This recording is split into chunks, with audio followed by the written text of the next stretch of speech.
itu hanya didasarkan pada kesepakatan masyarakat di suatu wilayah untuk mempergunakan suatu benda sebagai alat tukar gitu ya. Tapi di masyarakat modern sekarang, apalagi kemarin kita belajar terkait dengan liberalisasi maupun globalisasi gitu, uang itu atau penggunaan mata uang itu diatur dengan lebih rinci dan lebih formal gitu ya. Salah satunya misalnya bisa diatur dengan undang-undang di setiap negara, di mana setiap negara tentu memiliki undang-undang terkait dengan mata uang yang digunakan. Nah, kemudian setiap negara biasanya itu memiliki mata uangnya sendiri-sendiri gitu ya. Seperti misalnya Indonesia itu punya mata uang rupiah, kemudian Malaysia itu pakai ringgit misalnya, kemudian Thailand pakai baht, Amerika pakai dolar, Jepang yen gitu ya, Korea pakai won dan lain-lain. Artinya di sini menggambarkan bahwa setiap negara itu punya mata uangnya sendiri-sendiri, di mana mata uang tersebut menggambarkan sebagai suatu alat yang secara sah dipergunakan untuk melakukan kegiatan pembayaran. Nah, sekarang kita lihat bahwa perekonomian yang ada di dunia hampir semuanya menganut sistem perekonomian terbuka ya, bahkan seperti Uni Soviet ataupun Korea Utara yang itu lebih komunis pola pikirnya, kemudian pemikiran politiknya itu tetap mengikut sertakan atau menginclude kegiatan ekspor dan impor dalam aktivitas perekonomiannya. Nah, karena hampir semua masyarakat yang ada di semua negara yang ada di dunia ini menganut sistem perekonomian terbuka, maka sebetulnya ini menggambarkan bahwa penggunaan uang dalam memperlancar transaksi atau digunakan untuk alat pembayaran dari yang tadinya terbatas hanya dilakukan antar penduduk di suatu wilayah, sekarang menjadi tidak terbatas dipertukarkan di satu wilayah yang sama saja, tetapi juga bisa dilakukan antar penduduk suatu negara dengan negara lain yang tentunya biasanya menggunakan mata uang yang disepakati bersama gitu ya. Nah, penggunaan uang dengan penduduk negara lain itu umumnya dilakukan untuk transaksi atau kegiatan pembayaran yang sifatnya lintas negara atau biasa kita kenal dengan istilah ekspor dan impor gitu ya. Nah, dalam melakukan transaksi ekspor dan impor gitu ya, tentunya masing-masing negara itu akan menghadapi bukan masalah apa ya, menghadapi tantangan gitu ya, menghadapi tantangan terkait dengan alat pembayaran yang akan digunakan untuk transaksi tersebut. Contoh misalnya, transaksinya apakah mau pakai mata uang asing yang disepakati bersama, ataukah misalnya mau pakai mata uang masing-masing negara gitu kan. Atau misalnya tantangan terkait seberapa besar nilai suatu transaksi kalau misalnya transaksi tersebut ditetapkan terhadap mata uang masing-masing di negara tersebut gitu ya. Nah, intinya tantangan-tantangan tersebut menunjukkan bahwa perlu ada pembahasan lebih jauh mengenai penetapan gitu ya terkait dengan nilai tukar antar negara.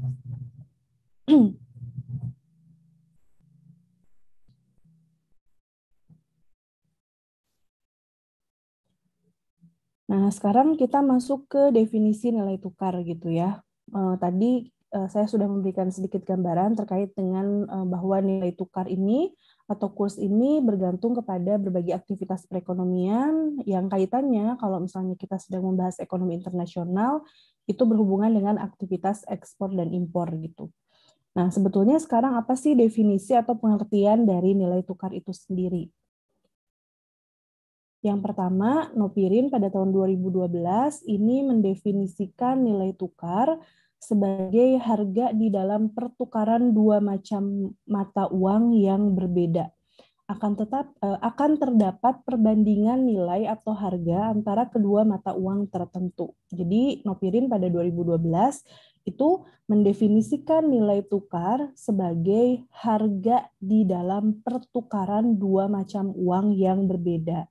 Contohnya gimana? Contohnya misalnya ada dua macam mata uang yang berbeda, katakanlah rupiah sama ringgit gitu ya. Nah, rupiah sama ringgit ini kemudian melakukan pertukaran atau dilakukan pertukaran gitu. Nah, pertukaran ini kan tentu ada nilainya. Nilainya itu misalnya 1 ringgit itu berapa rupiah, 10 ringgit sama dengan berapa rupiah gitu ya.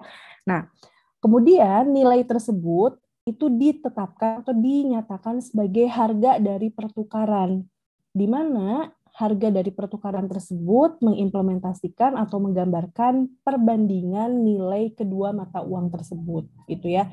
Jadi misalnya kalau 1 ringgit sama dengan 10.000 gitu ya, berarti perbandingannya adalah 1 berbanding 10.000 gitu.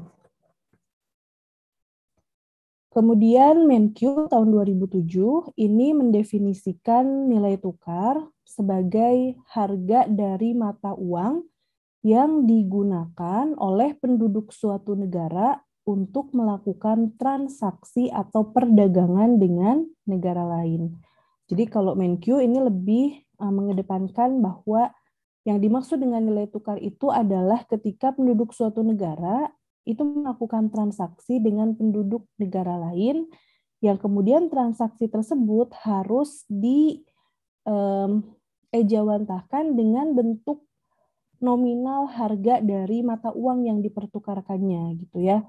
Jadi kalau mau beli barang dari luar negeri atau kita mau jual barang ke luar negeri, nah itu kan ada nilainya. Nah nilainya itu didefinisikan sebagai harga dari mata uang tersebut. Itulah yang disebut dengan nilai tukar. Sementara Bank Indonesia tahun 2010 ini mendefinisikan nilai tukar sebagai harga 1 unit mata uang asing dalam mata uang domestik atau dapat juga dikatakan harga mata uang domestik terhadap mata uang asing. Jadi mirip-mirip sih sebetulnya definisi dari ketiga tokoh ini gitu ya, dari Nopirin, Menkyu maupun dari Bank Indonesia terkait dengan definisi nilai tukar ini. Secara simpel sebetulnya kita bisa mendefinisikan nilai tukar ini sebagai harga 1 unit mata uang asing dalam mata uang domestik atau bisa juga dinyatakan sebagai harga dari mata uang domestik terhadap mata uang asing gitu.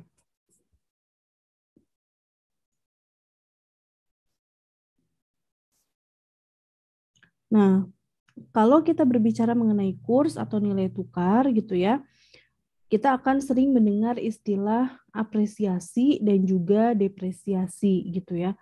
Apresiasi ini definisinya apa sih? Apresiasi definisinya adalah ketika nilai tukar sebuah mata uang terhadap mata uang lainnya itu meningkat. 1 unit mata uang dapat membeli lebih banyak mata uang lainnya. Contohnya bagaimana? Contohnya misalnya $1 tadinya harus hanya bisa ditukar dengan 9.000 gitu ya, 9.000 rupiah. Ketika mata uang kita terapresiasi, maka nantinya $1 itu bisa ditukar dengan harga sebesar 8.000 rupiah. Nah, artinya di sini mata uang rupiah kita itu mengalami kenaikan nilai gitu ya. Ada pertambahan atau peningkatan nilai mata uang kita dibandingkan dengan mata uang negara lain. Jadi kalau tadinya mata uang kita itu untuk dapat $1 harus sampai keluar 9.000, kalau terapresiasi dari yang tadinya harus bayar 9.000 untuk dapat $1, sekarang kita cukup untuk membayar sebanyak 8.000. Nah, artinya di sini ada penguatan terhadap nilai dari mata uang kita terhadap mata uang negara lain.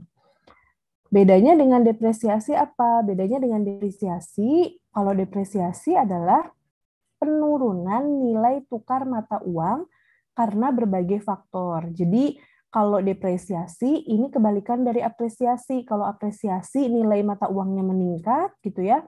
Kalau depresiasi ini nilai mata uangnya mengalami penurunan. Kenapa kok bisa nilai mata uang suatu negara itu mengalami penurunan? Ya bisa dengan berbagai macam faktor gitu ya. Di sini contohnya misalnya ada ketidakstabilan politik suatu negara, ada juga perbedaan suku bunga, kemudian permasalahan ekonomi fundamental, para investor yang menghindari risiko, dan lain-lain. Contohnya seperti apa? Contohnya di sini adalah misalnya $1 gitu ya, awalnya ini ditukar dengan Rp8.500. Tapi ketika mata uang kita terdepresiasi, mengalami penurunan nilai, 8.500 ini nggak cukup lagi untuk membeli $1 Amerika gitu ya. Sekarang harus menggunakan Rp9.000 untuk bisa dapat $1. Nah, artinya di sini terjadi penurunan terhadap nilai mata uang kita. Karena dari yang tadinya $1 ini bisa dibeli sama 8.500, karena terjadi depresiasi, $1 sampai harus dibeli dengan 9.000. Nah, jangan sampai terbalik ya. Kalau apresiasi secara nominal ini angkanya mengalami penurunan gitu ya. Tapi justru kalau mengalami penurunan, logikanya adalah untuk dapetin satu mata uang negara lain, kita menggunakan jumlah rupiah yang lebih sedikit. Nah, artinya mata uang kita mengalami penguatan gitu ya dibandingkan sebelumnya. Tapi kalau depresiasi secara nominal ini kelihatannya bertambah ya dari 8.500 ke 9.000. Tapi logikanya adalah artinya kalau kita mau beli $1, kita harus menambah uang dari yang tadinya 8.500 menjadi 9.000.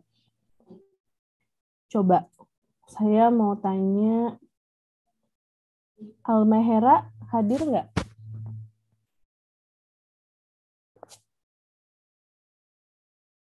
Almahera hadir?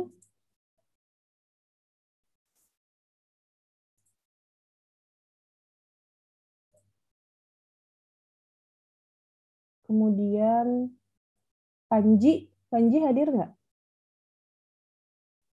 Hadir, Bu. Panji coba dijelaskan ulang terkait dengan bedanya apresiasi sama depresiasi, Panji. Iya, Bu. Kalau apresiasi itu kenaikan satu mata uang terhadap mata uang lain. Misal kayak apa namanya, pada mulanya misalnya rupiah terhadap dolar misalnya. Untuk satu dolar kita membutuhkan 9.000 rupiah misalnya. Namun terjadi apresiasi terhadap rupiah. Pada akhirnya untuk mendapatkan $1 kita hanya membutuhkan 4.000 rupiah misalnya. Itu untuk apresiasi. Sebaliknya untuk depresiasi, ketika ketika pada mulanya untuk $1 kita membutuhkan 4.000 rupiah. Ketika terjadi depresiasi, maka untuk mendapatkan $1 kita membutuhkan rupiah sebanyak 9.000 gitu, Bu. Iya. Terima Tuh kasih, ya, Bu. jadi jangan terbalik ya. Karena namanya apresiasi, jadi misalnya nominalnya malah jadi bertambah. Justru kalau nominalnya bertambah itu kita terdepresiasi. Saya pernah menemukan, ya mungkin memang ini sedikit tricky ya untuk teman-teman kita yang mungkin bukan berasal dari ekonomi gitu ya. Tapi seyogianya kita yang belajar ekonomi setidaknya bisa membedakan depresiasi sama apresiasi. Karena saya pernah melihat secara langsung gitu ya, salah seorang tokoh politik yang waktu itu menyerang Kementerian Keuangan karena dia tidak bisa membedakan apresiasi dengan depresiasi. Jadi ketika harganya rupiah itu dari 12.000 ke 14.000 gitu ya, dia bilang bahwa mata uang kita menguat gitu. Padahal kan artinya kalau dulu dapat $1 itu cuma dengan 12.000, sekarang kita harus keluar 14.500 gitu kan untuk dapat dolar. Itu namanya bukan menguat, justru mata uang kita mengalami penurunan nilai gitu ya. Jadi ini harus teman-teman pahami dengan baik gitu bahwa kalau depresiasi secara nominal iya naik angkanya, tapi bukan berarti itu kita mengalami penguatan, justru artinya kita butuh banyak lebih mengeluarkan nominal uang kita untuk dapat mata uang yang lain gitu. Sementara kalau apresiasi secara nominal ini memang mengalami penurunan nih dari 9.000 ke 8.000. Tapi artinya kita membutuhkan uang rupiah lebih sedikit untuk ditukar dengan mata uang lain gitu ya. Konsepnya seperti itu.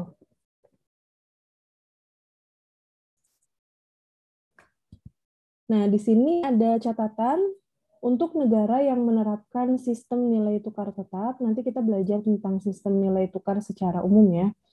Untuk negara yang menerapkan sistem nilai tukar tetap, maka perubahan nilai tukar dilakukan secara resmi oleh pemerintah, gitu ya. Jadi meskipun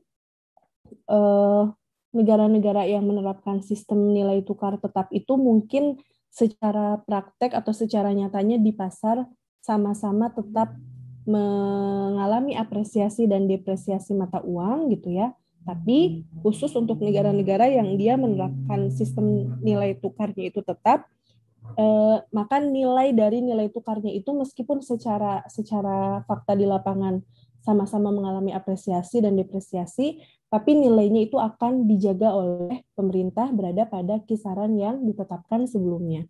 Bisa melalui intervensi pasar, bisa juga misalnya dengan berbagai berbagai intervensi lainnya yang tujuannya adalah untuk memastikan bahwa nilai tukarnya itu tetap di angka yang disepakati. Meskipun mungkin secara prakteknya di lapangannya tetap sama-sama mengalami kondisi apresiasi dan depresiasi.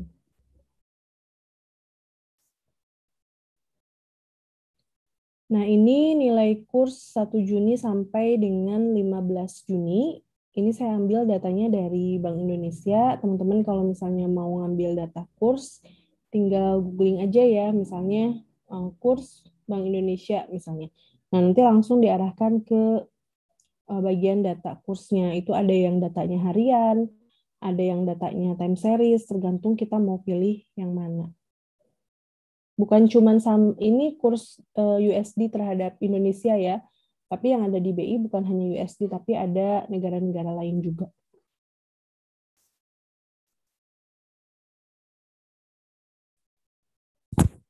Nah, berbicara mengenai nilai tukar, kita tidak akan terlepas dari istilah nilai tukar nominal maupun nilai tukar real gitu ya. Nah, nilai tukar yang biasa kita kenal dalam pengertian sehari-hari, dalam aktivitas sehari-hari, atau kalau misal teman-teman datang ke bank, kan di situ ada ya papan informasi kurs atau nilai tukar tuh, misalnya $1 berapa rupiah, 1 yen berapa rupiah. Biasanya negara-negara yang memang itu mata uangnya diakui secara internasional atau banyak digunakan untuk transaksi perdagangan internasional ya. Nah, kalau yang seperti itu kondisinya atau yang kita kenal dalam sehari-hari gitu ya, itu disebut atau dikenal dengan istilah nilai tukar nominal gitu.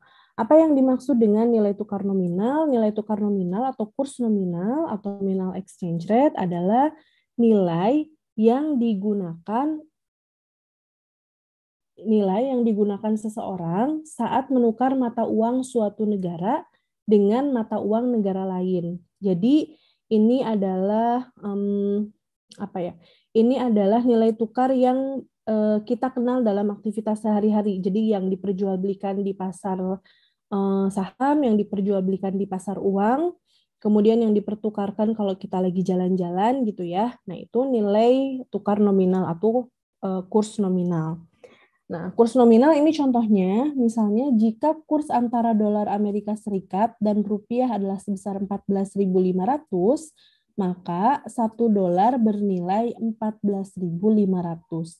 Ketika kita menginginkan $20, maka harus membayar sebesar 290.000.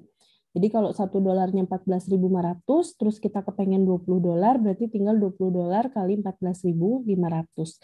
Nah, nilai tukar yang seperti ini yang dihitung pada saat itu dengan kurs yang ditetapkan itu yang disebut dengan nilai tukar nominal. Nah, beda lagi dengan nilai tukar real. Kalau nilai tukar real ini adalah nilai tukar yang biasanya digunakan untuk menganalisis bagaimana dampak perkembangan nilai tukar terhadap kondisi perekonomian secara lebih dalam. Karena apa? Karena kalau nilai tukar real ini definisinya adalah nilai tukar nominal yang sudah dikoreksi dengan harga relatif, yaitu harga-harga di dalam negeri dibandingkan dengan harga-harga di luar negeri. Kurs ini memang banyak sekali sih sebetulnya macamnya gitu ya. Ada real exchange rate atau nilai tukar real. Terus nanti kalau teman-teman belajar lebih dalam lagi ada yang namanya REER atau Real Effective Exchange Rate. Kalau Real Effective Exchange Rate ini lebih dalam lagi pembahasannya dibanding nilai tukar real atau Real Exchange Rate. Nah, jadi simpelnya kalau nilai tukar real ini adalah nilai tukar nominal yang dia sudah dikoreksi dengan harga relatif gitu ya. Harga relatif itu apa? Harga relatif adalah harga-harga di dalam negeri dibandingkan dengan harga-harga di luar negeri. Nah, secara umum nilai tukar real ini bisa dihitung dengan menggunakan rumus sederhana sebagai berikut. Q sama dengan S dikali P per P bintang. Di mana Q-nya ini mencerminkan atau menggambarkan nilai tukar realnya. Kemudian S-nya adalah nilai tukar nominal. Kemudian P-nya adalah tingkat harga di dalam negeri dibagi dengan P bintang, di mana P bintangnya adalah tingkat harga di luar negeri. Nah, rumus ini, formulasi ini digunakan untuk menghitung nilai tukar real bilateral dua negara gitu ya, karena ini kan hanya memperbandingkan apa yang harga di dalam negeri dibandingkan dengan harga di dalam negeri. Nah, padahal pada kenyataannya transaksi perdagangan internasional suatu negara itu kan tidak hanya melakukan transaksi dengan satu negara lain gitu ya, tapi kan juga bisa jadi melakukan kegiatan perdagangan di berbagai negara. Nah, karena pada kenyataannya satu negara itu tidak hanya melakukan transaksi bilateral tapi multilateral gitu ya, maka pengukuran nilai tukar real suatu negara terhadap mitra dagangnya gitu ya itu perlu disesuaikan dengan memperhitungkan laju inflasi dan nilai tukar dari masing-masing negara tersebut gitu ya, dan tentunya masing-masing negara itu memiliki laju inflasi maupun nilai tukar yang berbeda-beda. Nah, pengukuran rata-rata nilai tukar dalam suatu mata uang real terhadap seluruh atau sejumlah mata uang asing itulah yang disebut dengan nilai tukar efektif gitu. Jadi sekali lagi ya, kalau nilai tukar nominal ini adalah nilai tukar yang seadanya, bukan seadanya sih. Nilai tukar nominal ini adalah nilai tukar yang digunakan untuk pertukaran, untuk perbelanjaan pada saat itu, kemudian digunakan untuk analisis-analisis sederhana mengenai berapa harga di suatu negara apabila dipertukarkan atau diperdagangkan secara internasional dan lain-lain. Sementara kalau nilai tukar real, karena ini ada koreksi terhadap harga relatif, memasukkan unsur harga di dalam negeri dan di luar negeri, artinya di sini ada inflasi yang dimasukkan ke dalam analisis nilai tukar realnya.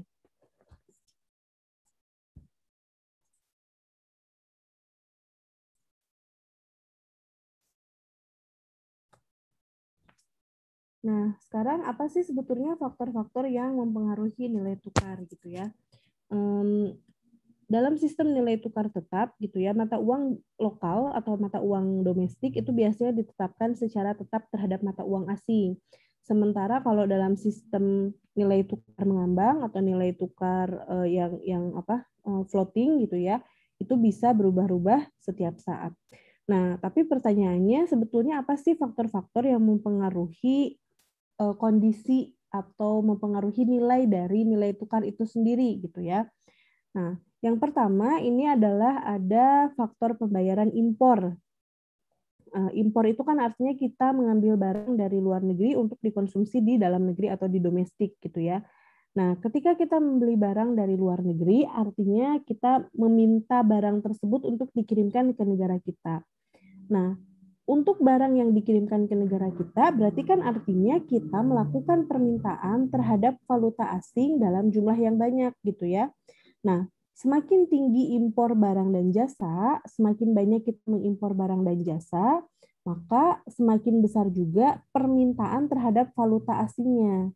Nah, kalau permintaan terhadap valuta asingnya itu mengalami peningkatan, maka nilai tukarnya akan cenderung melemah gitu ya. Karena apa? Karena artinya kita membutuhkan mata uang negara lain lebih banyak dibandingkan dengan kita menggunakan mata uang atau kita menawarkan mata uang domestik. Nah, permintaan terhadap valuta asing yang banyak inilah yang pada akhirnya akan menyebabkan mata uang kita dalam negeri itu cenderung melemah.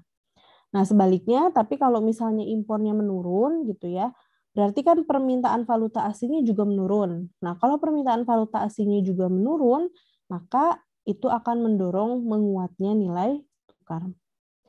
Kemudian contoh yang kedua atau alasan yang kedua adalah karena ada faktor aliran modal keluar atau capital outflow gitu ya. Nah, yang dimaksud dengan capital outflow adalah segala sesuatu dalam bentuk anggaran modal atau biaya modal yang kemudian keluar dari wilayah atau negara kita gitu ya. Nah, semakin besar aliran modal yang keluar dari negara kita, maka bakal semakin besar juga permintaan valuta asing yang pada akhirnya akan memperlemah nilai tukar. Kemudian yang ketiga ini adalah adanya kegiatan spekulasi di mana semakin banyak orang yang dia main saham, main spekulan gitu ya, menjadi spekulan, maka permintaan terhadap valuta asingnya juga akan bertambah. Nah, permintaan terhadap valuta asing yang bertambah ini tentunya akan memperlemah nilai tukar mata uang lokal terhadap mata uang asing.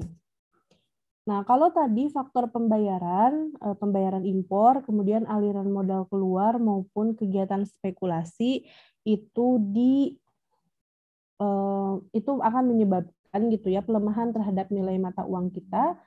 Namun di sisi lain ada penerimaan hasil ekspor dan juga aliran modal masuk yang ini secara teori harusnya bisa menaikkan nilai tukar yang dimiliki suatu negara. Yang namanya penerimaan hasil ekspor itu kan berarti kita menerima dari ekspor yang kita lakukan ya. Nah, semakin besar volume ekspor atau volume penerimaan ekspor barang dan jasa yang kita lakukan, maka bakal makin besar juga valuta asing yang dimiliki oleh suatu negara. Dan pada lanjutannya, nilai tukar terhadap mata uang asing itu akan cenderung menguat atau apresiasi.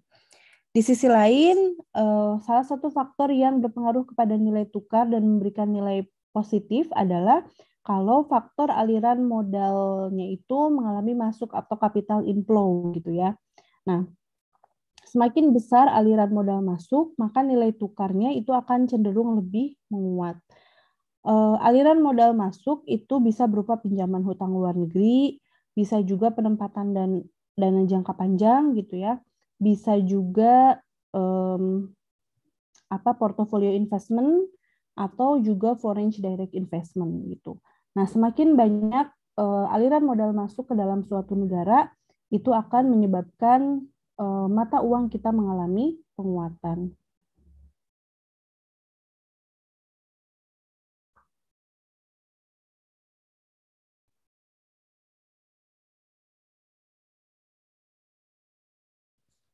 Nah, selanjutnya apa saja sih kebijakan dan sistem nilai tukar di dunia gitu ya. Klasifikasinya ini yang pertama Corden tahun 2002 ini mengklasifikasikan sistem nilai tukar ke dalam 3 kelompok. Yang pertama ini ada sistem nilai tukar tetap murni, kemudian ada sistem nilai tukar mengambang murni, dan juga ada sistem nilai tukar tetap tetapi dapat disesuaikan gitu. Beda ya, ada 3. Tapi sebetulnya teman-teman kebijakan dan sistem nilai tukar di seluruh dunia ini tidak hanya terbatas kepada 3 hal ini ya, sistem nilai tukar tetap murni, nilai tukar mengambang murni, dan sistem nilai tukar tetapi dapat disesuaikan. Itu bukan hanya seperti itu. Bukan hanya 3 hal ini gitu ya. Pada umumnya kebijakan nilai tukar yang tadi diarahkan untuk mendukung perencanaan pembayaran itu kan diupayakan supaya aksesnya itu bisa efektif gitu ya, di mana itu merupakan bagian dari kebijakan pemerintah. Nah, penetapan nilai tukar yang misalnya over value itu kan bisa mengakibatkan harga barang-barang ekspor itu menjadi lebih mahal di luar negeri, sementara barang-barang impor itu menjadi lebih murah dan akhirnya biasanya nanti neraca pembayarannya itu akan memburuk. Nah, meskipun tadi disampaikan bahwa klasifikasi dari nilai tukar ini bukan hanya terbatas pada 3 yang ini, yang sistem nilai tukar tetap murni, kemudian sistem nilai tukar mengambang murni, dan juga sistem nilai tukar tetap, tapi di sisi lain ditemukan bahwa setiap negara itu memiliki klasifikasinya sendiri-sendiri. Selanjutnya, terdapat beberapa jenis sistem nilai tukar yang merupakan kombinasi dari ketiga sistem nilai tukar tersebut, gitu ya. Jadi dari yang tiga ini ada juga yang merupakan kombinasi dari ketiga klasifikasi yang diklasifikasikan oleh Corden. Jadi kenapa kok cuman ada tiga di contohnya ini? Corden yang bilang 2002 memang mengatakan itu sistemnya, klasifikasi nilai tukar itu ada tiga. Tapi meskipun demikian, bukan berarti sistem klasifikasi atau sistem nilai tukar di dunia ini hanya tiga ya, tapi ada juga jenis-jenis sistem nilai tukar lain yang bisa saja itu merupakan kombinasi dari tiga klasifikasi ini. Nah, kenapa sih setiap negara itu punya sistem nilai tukar sendirinya gitu ya? Nah, kalau kita perhatikan, terutama setelah runtuhnya sistem nilai tukar Bretton Woods gitu ya pada zaman dulu, itu berdasarkan perkembangan terakhir terdapat kecenderungan bahwa banyak negara-negara di dunia itu menggunakan sistem nilai tukar yang mengambang gitu. Nah, namun meskipun demikian bukan berarti sistem nilai tukar yang mengambang itu menjadi satu-satunya sistem nilai tukar yang yang cocok gitu untuk setiap negara gitu ya. Makanya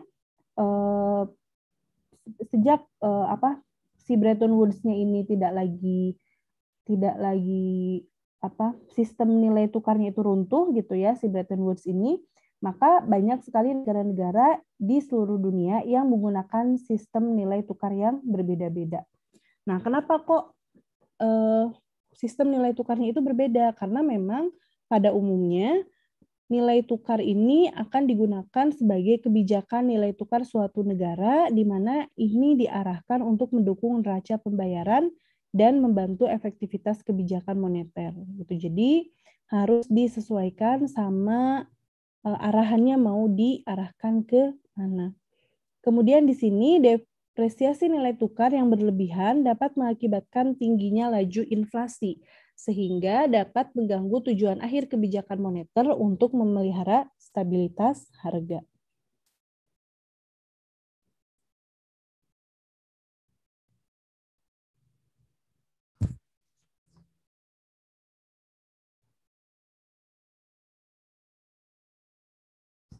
Oke, sekarang kita masuk ke sistem nilai tukar tetap ya. Nah, pada awal sistem moneter internasional, ketika suatu negara ini menetapkan sistem nilai tukar tetap, maka pada awalnya harus dijamin dengan cadangan emas yang dimiliki oleh suatu negara. Jadi penjaminan mata uang tersebut biasanya dilakukan atau dimaksudkan supaya pemegang mata uang itu merasa terjamin memegang uang yang dimilikinya. Cuman seiring dengan perkembangan zaman gitu ya, hampir semuanya, semua negara gitu ya, itu tidak lagi menggunakan sistem nilai tukar tetap. Nanti kita akan lihat kenapa banyak negara yang meninggalkan sistem nilai tukar ini. Nah, pada sistem nilai tukar tetap gitu ya, mata uang suatu negara ini kan ditetapin secara tetap angkanya, jumlahnya berapa dengan mata uang asing tertentu. Misalnya ya, mata uang rupiah ditetapkan secara tetap terhadap dolar Amerika Serikat misalnya. Nah, dengan penetapan nilai tukar yang tetap terhadap dolar, maka artinya terdapat kemungkinan nilai tukar yang ditetapkan itu bisa nilainya rate-nya terlalu tinggi atau terlalu rendah. Jadi di sini kemungkinan menetapkan terlalu tinggi atau over value dan juga terlalu rendah atau under value. Kemudian di sini disebutkan juga bahwa dalam sistem nilai tukar tetap, pada perkembangan terakhir tidak ada kewajiban untuk menjamin jumlah utang beredar dengan cadangan emas negara. Banyak negara yang meninggalkan sistem nilai tukar tetap gitu ya, karena memang ada beberapa penyebab yang sebetulnya menggambarkan mengapa suatu negara itu perlu meninggalkan sistem ini. Yang pertama apa? Yang pertama adalah karena memang sistem nilai tukar tetap ini dapat mengganggu neraca perdagangan, dan yang kedua adalah karena adanya permasalahan ketidakcukupan devisa gitu ya. Nah, dengan sistem nilai tukar yang tetap gitu ya, maka artinya di sini nilai tukar uang domestik itu akan dapat lebih mahal kan dibandingkan dengan nilai yang sebenarnya. Nah, kondisi ini bisa juga mengakibatkan barang-barang yang diekspor ke suatu negara gitu ya, itu nilainya bakal jadi lebih mahal di luar negerinya itu akan menjadi lebih mahal, dan tentunya itu akan mengurangi daya kompetisi yang selanjutnya akan menurunkan volume ekspor. Sementara dari sisi impor, nilai tukar yang terlalu tinggi gitu ya, itu bisa mengakibatkan harga barang impor menjadi lebih murah dan impor dapat meningkat. Nah, hanya saja yang perlu digarisbawahi di sini, artinya kalau misalnya negara tersebut tidak memiliki kemampuan untuk membackup aktivitas perdagangannya, aktivitas impor dan ekspornya, maka yang terjadi justru akan mengganggu neraca perdagangan. Sementara yang kedua, permasalahan ketidakcukupan devisa, karena sistem nilai tukar tepat itu ditetapkan, angka nilai tukarnya berapa, artinya pemerintahnya itu harus siap, harus yakin untuk bisa memastikan bahwa intervensi-intervensi yang dilakukan siap untuk menjamin nilai tukarnya ada pada satu satuan tertentu gitu. Nah, kalau misalnya nilai tukarnya kalau misalnya devisanya tidak cukup, aktivitas perdagangan internasionalnya menjadi tidak terbackup, maka akan sangat sulit untuk bisa menggunakan nilai tukar ini.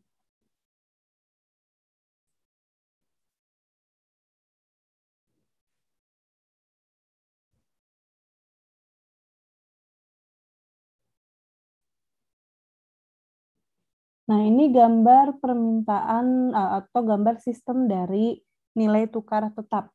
Dimisalkan nilai tukar yang ditetapkan suatu negara adalah K0, tetapi dalam perkembangannya terdapat peningkatan permintaan relatif valuta asing terhadap mata uang domestik, sehingga harga keseimbangan baru adalah K1. Jadi semisal awal-awal gitu ya, suatu negara itu nilai tukarnya berada pada titik K0. K0 ini mana? Ini nih, 1 K0 ini. Nah, tapi ternyata dalam perkembangannya terdapat peningkatan permintaan. Ingat nih, kalimatnya yang ini. Peningkatan permintaan relatif valuta asing terhadap mata uang domestik sehingga harga keseimbangan baru adalah K1. Yang namanya permintaan berarti kita butuh dolar dalam jumlah yang lebih banyak. Nah, jumlah dolar yang lebih banyak yang diminta inilah yang pada akhirnya mendorong mata uang domestik itu punya keseimbangan baru menjadi K1. Nah, jika pemerintah tetap menetapkan kurs pada K0, misalnya tetap ditetapin di sini, maka nilai tukar negara tersebut menjadi over value karena nilai keseimbangannya baru berada pada kurs K1 gitu ya. Sementara itu, kurs yang terlalu rendah dapat dilihat pada kurs K2 gambar 1. Ini gambar 1. Pada kondisi ini, dimisalkan terjadi peningkatan valuta asing sehingga harga keseimbangan baru kurs menjadi K2. Kalau yang tadi itu permintaan terhadap mata uang asing, kalau yang ini adalah penerimaan terhadap penerimaan terhadap mata uang asing yang masuk ke negara kita. Nah, jika pemerintah masih menetapkan kurs pada K0, maka kurs tersebut menjadi under value.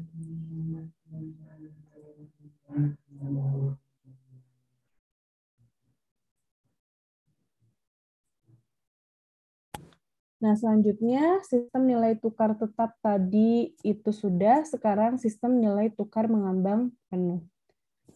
Saya tinggal 2 atau 3 menit sebentar ya. Baik, Halo? Bu. Ya, sebentar ya. Baik, Bu.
Oke, lanjut ya.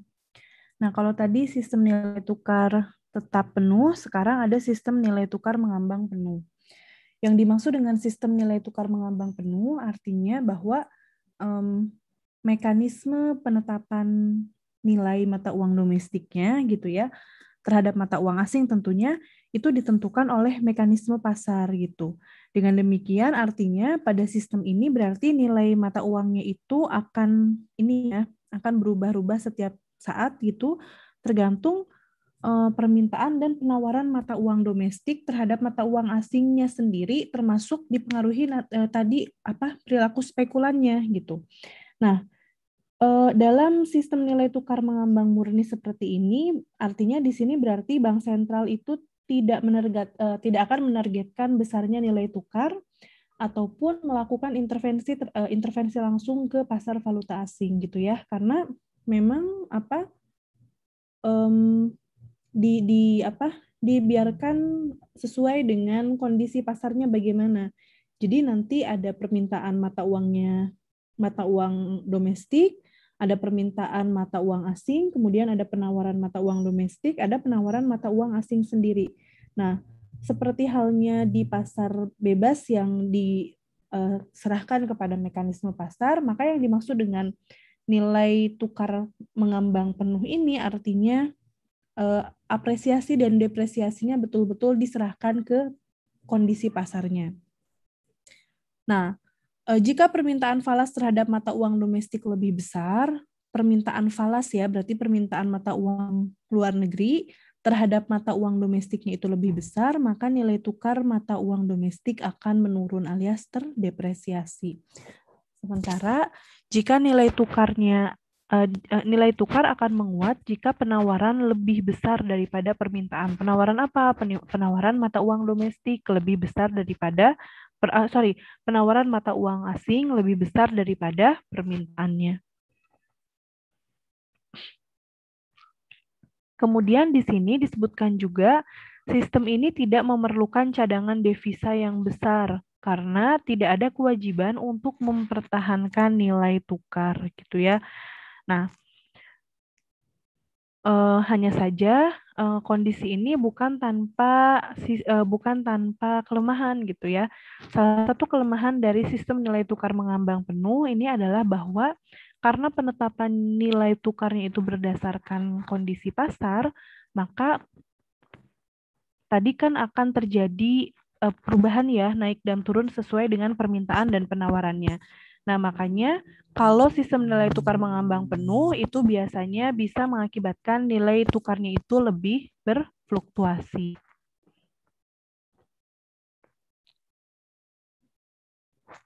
Nah, ini gambar yang menunjukkan keseimbangan kurs pada sistem nilai tukar mengambang.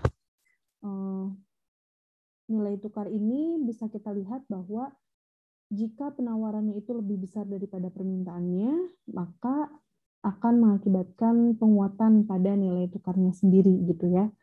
Nah, kalau misalnya suatu negara itu kemudian nilai tukarnya mengalami apresiasi gitu ya. Kalau ngelihat nilai tukar ini kurs itu kan angkanya ya, angka nominalnya. Berarti kalau ke atas berarti dia terdepresiasi, kalau semakin ke bawah berarti dia terapresiasi. Nah, artinya kalau misalnya dari titik mula-mula kemudian mengalami depresiasi gitu ya, maka di sini jumlah permintaan terhadap mata uang luar negerinya berarti lebih banyak dibandingkan penawaran mata uang domestik. Sementara ketika mata uangnya terapresiasi, berarti di situ jumlah permintaan terhadap mata uang domestik itu lebih besar daripada permintaan terhadap mata uang luar negeri. Nah, dalam era globalisasi, uang ini diperdagangkan sebagai barang dan tidak ada batas antar negara, sehingga nilai tukar sangat rentan terhadap serangan pedagang valuta asing yang mempunyai sifat alami cenderung mengambil keuntungan. Ya tadi seperti yang saya jelaskan di awal gitu ya, bahwa sikap dari spekulan itu sangat berpengaruh terhadap kondisi kurs atau nilai tukar kita. Apalagi sifat dari yang namanya spekulan itu kan pasti cenderung pengen mengambil keuntungan. Nah, artinya dia akan sangat peka terhadap pergeseran permintaan dan penawaran dari valuta asingnya. Krisis nilai tukar di Indonesia dan negara-negara Asia lainnya pada tahun 1997 dan 1998 ini tidak terlepas dari kegiatan spekulasi para pelaku pasar valuta asing gitu. Jadi sebetulnya sistem sistem mata uang atau sistem nilai tukar mengambang ini memang cenderung lebih banyak atau relatif lebih banyak digunakan oleh negara-negara yang ada di dunia dibandingkan dengan nilai tukar tetap gitu ya. Biasanya ada beberapa alasan atau argumentasi yang menyebabkan banyak negara-negara ini menggunakan sistem nilai tukar mengambang. Selain karena memang sistem ini bisa memungkinkan suatu negara untuk mengisolasikan kebijakan ekonomi makronya dari dampak kebijakan luar gitu ya. Artinya di sini negara tersebut punya independensi atau kebebasan untuk mengeluarkan kebijakan secara lebih kuat. Nah, kemudian di sisi lain, sistem nilai tukar yang mengambang bebas ini juga kan tadi tidak memerlukan cadangan devisa yang besar untuk negara-negara yang masih dalam kategori negara berkembang atau miskin gitu ya. Biasanya kan ketersediaan devisanya itu hanya cukup untuk sekitar 3 bulan mengcover kegiatan ekspor dan impor. Nah, sementara kalau misalnya harus menggunakan nilai tukar tetap, tadi kan cadangan devisanya harus banyak kan, karena harus sering melakukan intervensi biar angkanya itu tetap kejaga. Nah, kalau misalnya untuk negara-negara berkembang, memang cenderung lebih mudah untuk menggunakan sistem nilai tukar mengambang. Hanya saja, tentunya di sini kalau misalnya itu betul-betul dilepaskan ke mekanisme pasar, maka suatu negara juga harus siap untuk mengalami tingkat fluktuasi yang mungkin naik turunnya itu sangat tinggi gitu ya.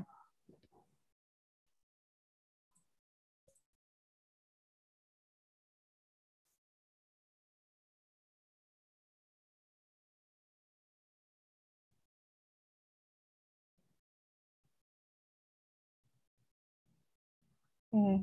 Nah, kemudian yang ketiga, ini ada sistem nilai tukar tetap tapi dapat menyesuaikan. Nah, kalau sistem nilai tukar tetap tapi dapat menyesuaikan, dari judulnya berarti kita bisa mengambil kesimpulan dia merupakan percampuran antara sistem nilai tukar tetap dan sistem nilai tukar mengambang ya. Makanya di sini disebutkan sistem nilai tukar tetap tapi dapat menyesuaikan adalah kombinasi dari sistem nilai tukar tetap dengan sistem nilai tukar mengambang murni. Besarnya nilai tukar ditetapkan oleh pembuat kebijakan, yaitu Bank Sentral, dan dipertahankan melalui intervensi langsung di pasar valuta asing gitu. Nah, perubahan nilai tukar mencerminkan persepsi resmi dari pemerintah mengenai perubahan fundamental ekonomi. Tekanan pasar yang kuat juga dapat mempengaruhi cadangan devisa sehingga memaksa perlu penyesuaian nilai tukar.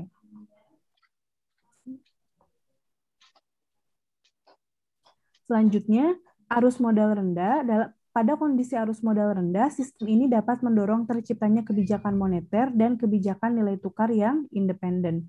Sementara dalam hal kondisi arus modalnya cukup tinggi, kebijakan moneter tidak dapat dilakukan secara independen. Sistem nilai tukar tetap ini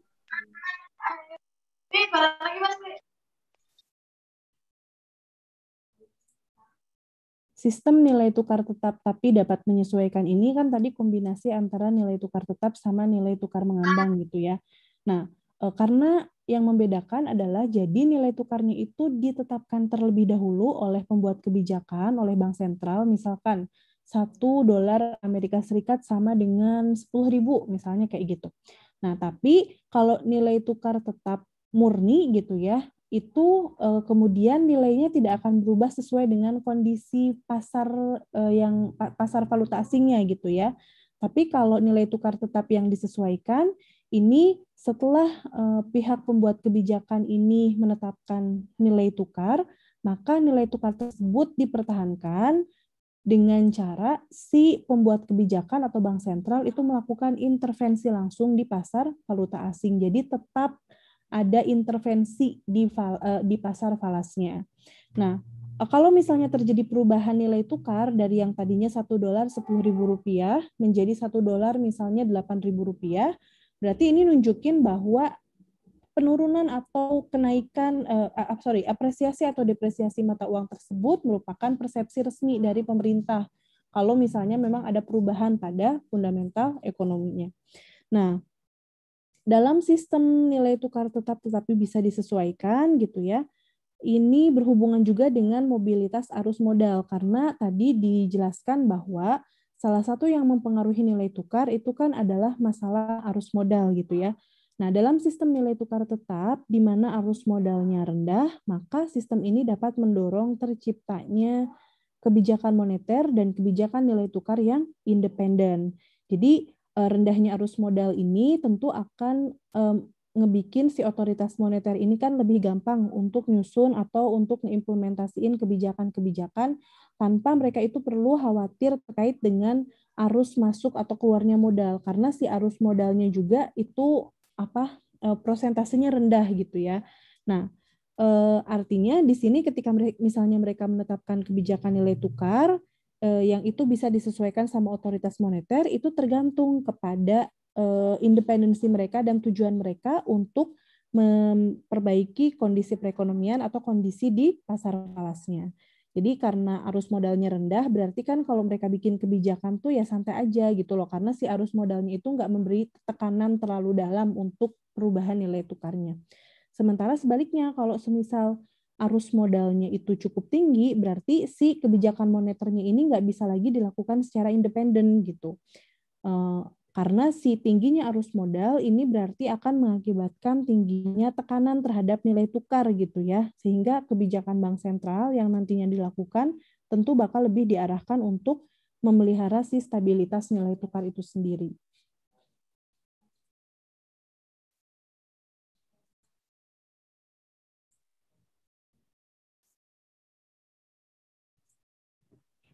Nah, selanjutnya ada yang dikenal juga dengan Purchasing Power Parity atau PPP teori. Purchasing Power Parity atau PPP teori ini menjelaskan tentang bagaimana hubungan bursa falas atau forex market dengan international money market atau pasar uang internasional. Tingkat inflasi dinilai paling mewakili terhadap nilai uang secara real karena menggambarkan daya beli atau nilai tukar dengan barang atau jasa yang dimana itu artinya menggambarkan daya beli atau kemampuan masyarakat atau konsumen dalam mengkonsumsi barang terkait dengan harga-harga yang ada di suatu negara gitu ya. Nah, teori ini didasarkan pada hukum the law of one price atau LOP yang menyatakan harga produk yang sama di dua negara yang berbeda akan sama. Kalau apa? Kalau dinilai dalam currency mata uang yang sama gitu.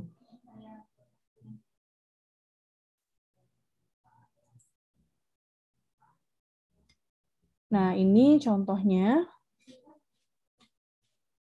Jika 1 kilogram apel di Indonesia adalah 10.000 dan di Amerika adalah 1 USD, maka dapat kita katakan bahwa 10.000 itu setara dengan 1 USD. Loh, kok tiba-tiba kayak gitu, Bu? Ya, karena tadi PPP itu mengasumsikan nilai tukar dengan harga suatu barang yang ada di dua negara.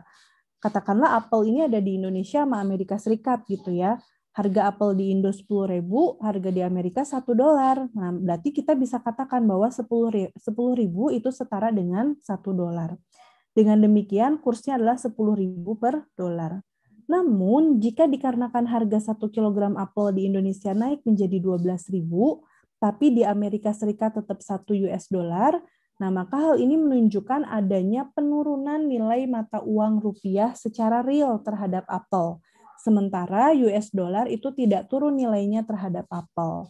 Jadi kalau misal di negara kita turun, sementara di negara lain itu nggak mengalami penurunan, berarti kita bisa katakan kalau ada penurunan nilai mata uang kita terhadap suatu barang. Nah, jika hal tersebut berlaku terhadap semua barang, artinya akan terjadi inflasi. Nah, maka terjadi indikasi bahwa rupiah depresiasi dan USD apresiasi. Contoh lain, misalnya apabila dalam kenyataan pemerintah menetapkan kursnya itu adalah sebesar 12.000 per dolar misalnya, dan di waktu lainnya menetapkan 8.000 per dolar. maka kurvanya adalah bentuknya seperti ini.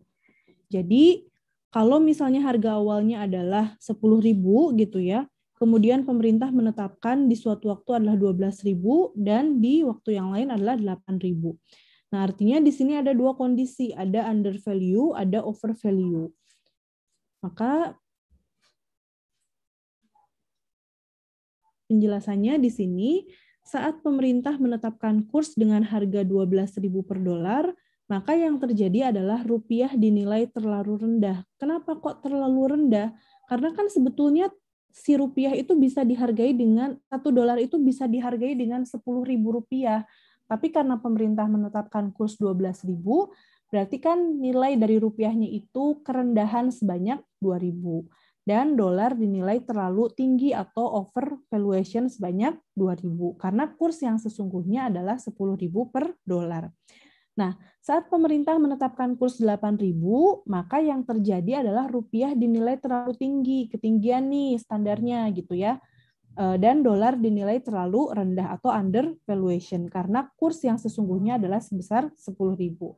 Nah, artinya dari sini dengan purchasing power parity kita bisa melihat dengan harga-harga perbandingan harga dua barang gitu ya di dua negara itu apakah sistem kurs yang ditetapkan atau sistem kurs yang ada itu mencerminkan harga atau daya beli masyarakat di dua negara tersebut atau enggak. Kalau misalnya pemerintahnya menggunakan sistem nilai tukar tetap, apakah kurs yang ditetapkan oleh pemerintah sudah menggambarkan nilai dari barang yang diperjualbelikan antar dua negara atau tidak? Nah, jadi dari situ kita bisa melihat gitu ya, apakah kurs yang ditetapkan itu over value atau under value gitu. Jadi fungsinya si PPP itu simpelnya adalah untuk membandingkan nilai mata uang antara dua negara dengan memperbandingkan harga barang yang sama di kedua negara tersebut. Gitu. Sampai sini ada yang mau ditanyakan?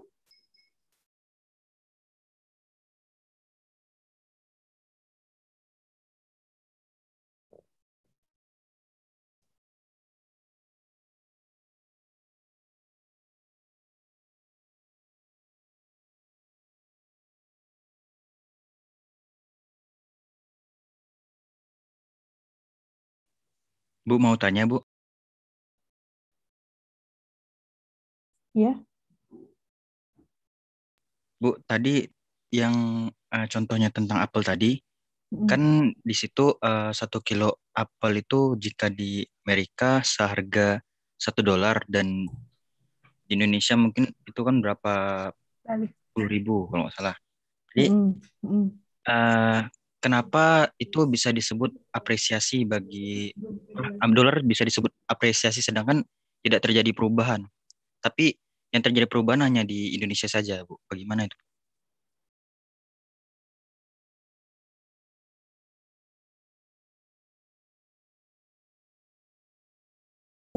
Bentar ya. Oke, ini ya.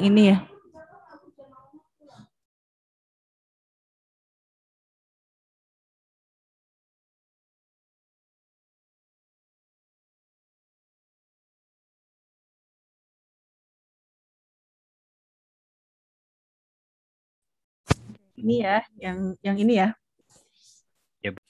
Jadi maksud saya tuh gini, jadi kan si PPP ini kan digunakan untuk menjelaskan hubungan antara bursa falas sama forex market di pasar internasional kan.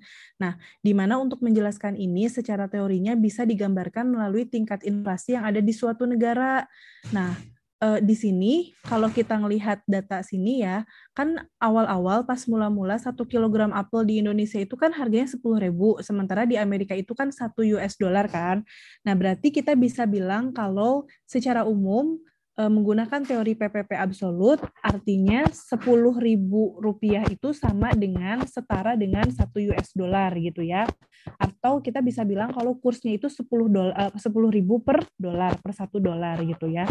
Nah, tapi kemudian misal nih suatu waktu terjadi kenaikan harga apel gitu kan. Harga apel di Indonesia ini naik dari yang tadinya 10.000 menjadi 12.000. Sementara kalau di Amerika nih harga apelnya itu nggak mengalami kenaikan, tetap $1 gitu kan. Nah, berarti kan di sini yang terjadi penurunan mata uang terhadap barang di mana? Yogi apa Yoga tadi yang nanya? Yogi ya. Nih, kan tadinya di awal-awal tuh harga $1 kilogram apelnya itu kalau di Indonesia 10.000. Lah tiba-tiba misalnya harga 1 kilogram apel di Indonesia jadi 12.000. Berarti yang terjadi penurunan nilai mata uang, bukan mata uangnya ya, nilai mata uangnya di mana? Sementara kalau di Amerika Serikat tetap $1. Iya, Indonesia, Bu. Berarti di Indonesia itu terjadi penurunan nilai dari mata uang kan? Karena yang tadinya 1 kilo apel itu bisa dibeli sama 10.000, sekarang nih gara-gara harganya naik, 1 kilogram apel harus dibayar dengan 12.000 gitu. Nah, makanya di sini dibilang bahwa hal ini menunjukkan ada penurunan nilai mata uang rupiah secara real terhadap apel, karena dari yang tadinya si rupiah 10.000 ini bisa dapat 1 kilo, sekarang malah harus jadi 12 kilo gitu kan. Nah, sementara USD nggak turun nilainya terhadap apel. Karena kenapa nggak turun? Karena kan di sini 1 kilogram apel tetap masih bisa dibeli dengan 1 USD. Berarti di sini yang mengalami penurunan cuman yang punya Indonesia aja nih, naik dari 10.000 ke 12.000. Nah, jika hal tersebut berlaku terhadap semua barang ini maksudnya di ini ya, di Indonesia gitu ya. Nah, artinya berarti si harga-harga barang di Indonesia itu kan mengalami peningkatan atau mengalami kemahalan gitu ya, harganya tuh melambung gitu kan. Nah, berarti kalau harganya melambung, berarti di negara Indonesia itu terjadi inflasi gitu ya. Nah, kalau misalnya di Indonesia itu terjadi inflasi secara umum, berarti artinya bukan hanya 1 kilogram apel aja nih yang harganya mengalami kenaikan, tapi barang-barang yang lain juga. Sehingga kalau barang-barang yang lain itu naik, atau secara umum sebetulnya inflasi itu kan menyebabkan nilai mata uang menjadi turun gitu ya. Nah, maka di sini disebutkan, maka menjadi indikasi bahwa rupiah itu terdepresiasi. Kenapa terdepresiasi? Karena memang di dalam negerinya itu mengalami kondisi inflasi atau kenaikan harga barang. Sementara kalau USD itu mengalami apresiasi. Lah pertanyaannya, Bu, kan si USD itu tetap, kenapa kok dia ikut terapresiasi gitu kan? Nah, karena memang dalam contoh ini digambarkan bahwa terdapat perbandingan antara dua negara. Kan si PPP absolut ini membandingkan harga yang ada di dua negara apabila melakukan kegiatan perdagangan gitu ya.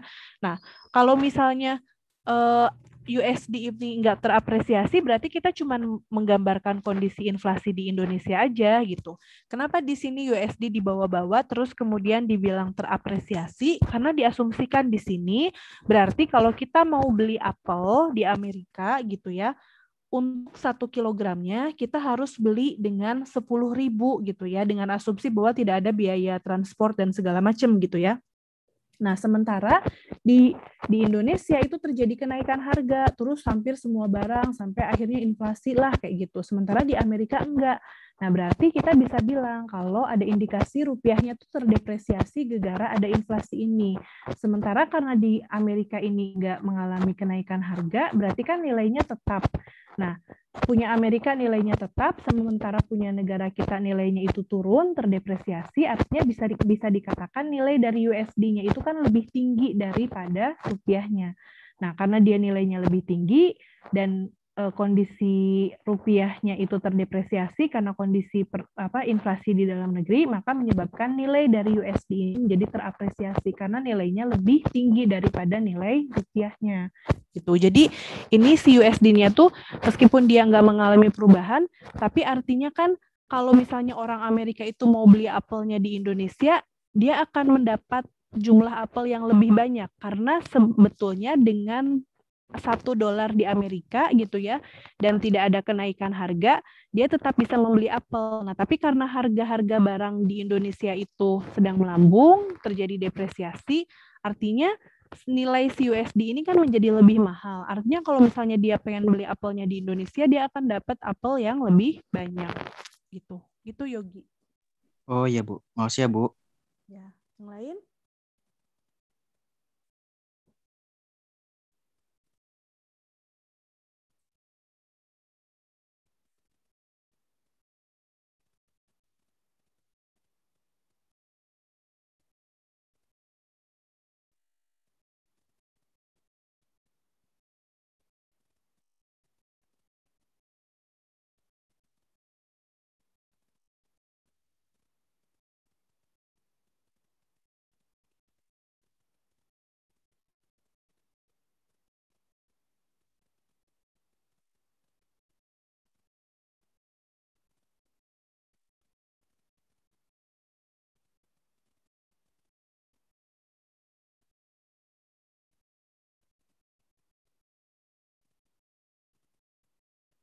Tidak ada.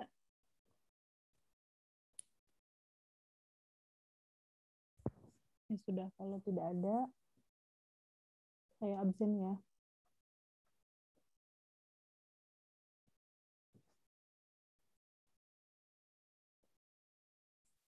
Yogi ada, Danun, Hadir, Bu. Agung, Sabto, Hadir, Bu. Panji, Vira, Hadir, Bu. Bu. Mutia, Hadir, Bu. Dani,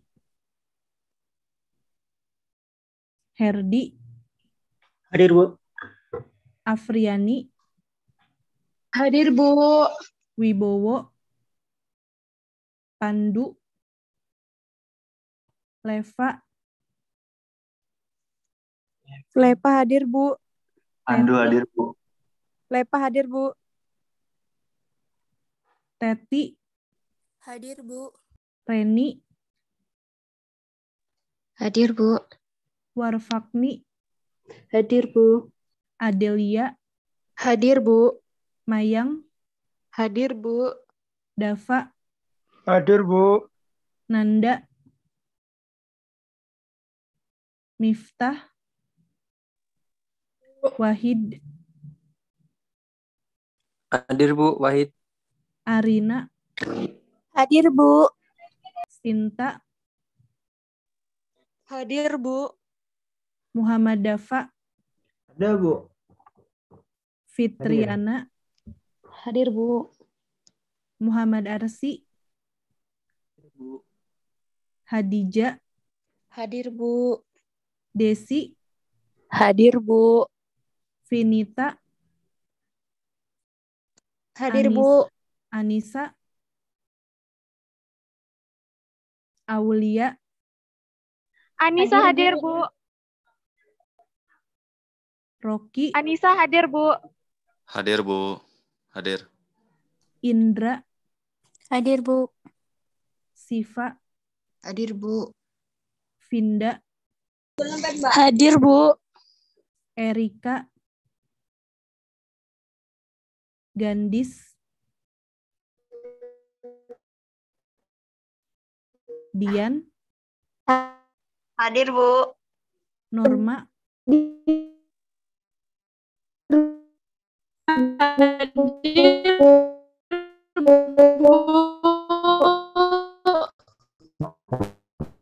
Hadir.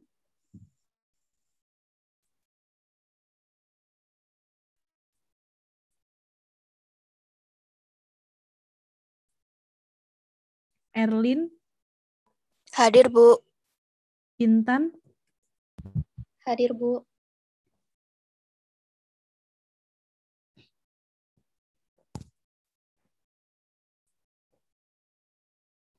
Oke, itu yang bisa saya sampaikan untuk perkuliahan hari ini. Terima kasih atas partisipasinya dan perhatiannya. Mudah-mudahan apa yang saya sampaikan bisa bermanfaat untuk teman-teman semuanya. Saya tutup perkuliahan hari ini. Assalamualaikum warahmatullahi wabarakatuh.